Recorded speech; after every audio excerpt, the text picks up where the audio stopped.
Salut les amis, c'est Isma, bienvenue sur Ce qui me fait kiffer, la chaîne YouTube qui mélange pop culture et street culture. C'est un plaisir pour moi de vous retrouver ce vendredi pour faire la vidéo spécifique des secrets et easter eggs de The Mandalorian épisode 5 intitulé Le Pirate. Voilà, donc cet épisode est à regarder bien évidemment avec la review complète qui est sortie mercredi pour avoir toutes les informations et mon avis. Et surtout, voilà le petit message de routine.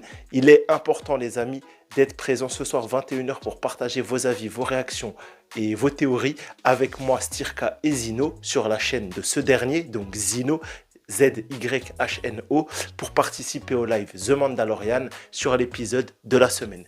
21h, Zino, soyez présents, on vous attend nombreux.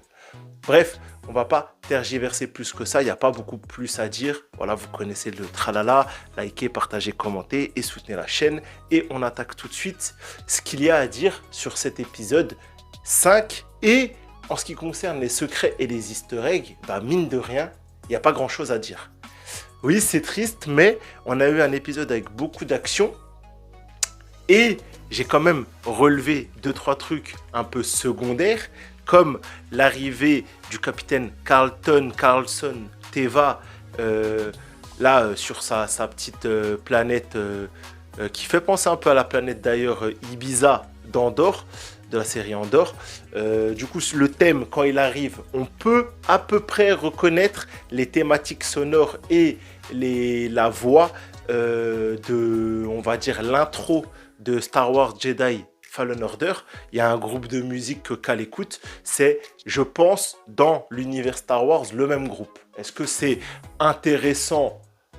Pas plus que ça, mais si c'est le cas, c'est sympa. Voilà, on retrouve dans un univers étendu, genre plusieurs personnages qui écoutent le même groupe de musique. Disons que ça solidifie la cohérence d'un univers.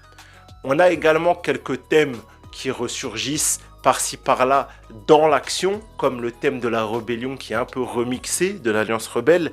Bon, pareil, ce genre d'easter egg, c'est sympa, mais moi, ouais, ça me laisse un peu pantois, tu vois. On peut aussi parler vite fait à la fin, mais c'est à la fois un élément de secret, à la fois un élément, on va dire, de théorie.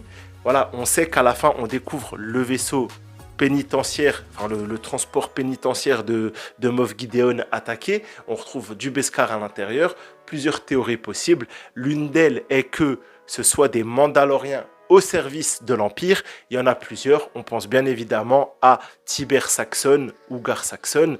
Les deux, normalement, ont été... Gar Saxon est mort, Tiber Saxon est toujours vivant à la fin de Star Wars Rebels.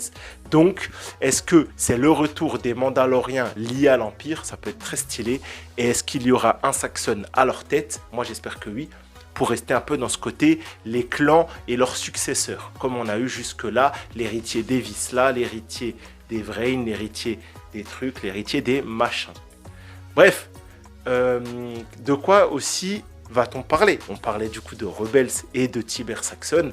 Et bah, qui est l'un des personnages les plus importants de Rebels que l'on voit dans cet épisode de Star Wars The Mandalorian, épisode 5, ou aussi appelé chapitre 21, c'est nul autre que le Lasat Zeb Orrelios.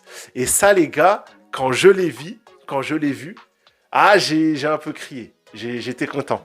Zeb Orrelios, un de mes personnages préférés de Star Wars Rebels. Pas mon préféré, mais l'un de... toute façon, comment ne peut-on pas aimer l'escadron Phoenix? Même Chopper, on l'aime bien. Bref, on s'en fiche. Zeb Orrelios, donc Lasat, race alien d'une planète avec une petite spécificité, car sa planète est en retrait des couloirs d'accès de l'hyperespace. Elle est un peu dans une bulle d'espace fermé, et pour y accéder, il faut connaître des passages de l'hyperespace, tout ça. Enfin, c'est peu expliqué dans Rebels, il faut aller un peu lire et tout, mais c'est très intéressant. Lui, le Lasat, au début, il est grognon, c'est genre le personnage un peu, tu vois. Et en vrai, au final, on s'attache, il est trop drôle, il a une super relation avec Ezra, avec Sabine et Chopper. Et du coup, qu'est-ce qu'on se dit? Encore un teasing pour ce qui va venir après. Et après, c'est le retour, bien évidemment, de l'escadron Phoenix dans la série Ahsoka. Donc, je pense que comme les baleines, c'est des petites pièces comme ça qui nous mettent à travers les épisodes.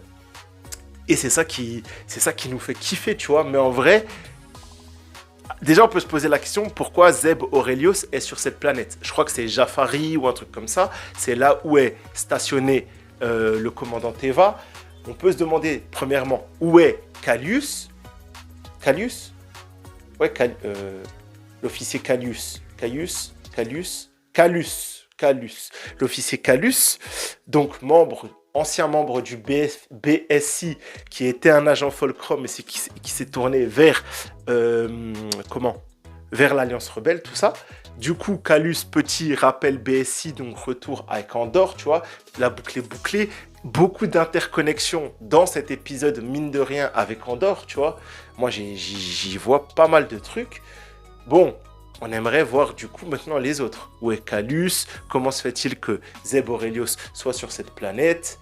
Zeb Aurelius, lui, il devait à dernière nouvelle être retourné sur sa planète pour tenter un peu de redynamiser tout ce que l'Empire avait détruit, car lui aussi, il fait partie d'un monde victime de l'Empire, tu vois, vraiment un de ces mondes ravagés, détruits totalement en ce qui concerne la culture, la civilisation, tout ça, voilà. Et c'est un super bretteur, il a une genre d'arme, un peu une arme blanche, une genre de, comme avaient les gardes du corps de Grievous, une genre de double lance électrique, voilà, comme on a déjà pu voir dans Star Wars, tout ça. J'aime beaucoup ce style d'arme. En tout cas, voilà, Zeb Aurelius, ça fait très plaisir de le voir. En ce qui concerne sa trame narrative, en vrai, on n'en sait pas plus, voilà. Disons que c'est le personnage le moins traité de l'escadron Phoenix, malheureusement. Il y a Kanan, il y a Ezra, il y a Hera Syndulla, il y a Sabine. Et derrière, au final, Zeb est le moins traité, mais il n'est pas peu intéressant. Voilà, je vous invite donc, si vous n'avez pas vu Rebels, ça sera l'occasion de vous y mettre si ce personnage vous a intrigué. De toute façon, encore une fois, pour tous les fans de Star Wars, malheureusement, Disney nous impose de connaître les programmes secondaires. Il faut vraiment être à jour sur tout ce qu'il se fait. Donc, si vous êtes passé à côté de Rebels, les amis, c'est pas normal. Il faut vraiment que vous alliez rattraper ça. Voilà, on en a fini pour les petits easter eggs et secrets. C'était plus, voilà, un éclaircissement de quelques points que j'avais, bien sûr, évité volontairement mercredi. Et du coup, on va parler de tout ça ce soir. Donc, soyez présents en live sur la chaîne de Zino, 21h. Ça va être très, très sympa. Toujours, on passe de très bons moments. Et c'est un univers, Star Wars, c'est une licence qu'il faut partager en communauté. Donc, soyez présents pour nous dire votre ressenti sur cette saison. Moi, ça va être salé. Je trouve que c'est une saison de transition. Je vais développer tout ça ce soir. Mais si tu veux en savoir plus, soyez présents. Les amis, prenez soin de vous. C'était Isma. J'espère que vous avez passé un très bon moment. À la prochaine. Ciao.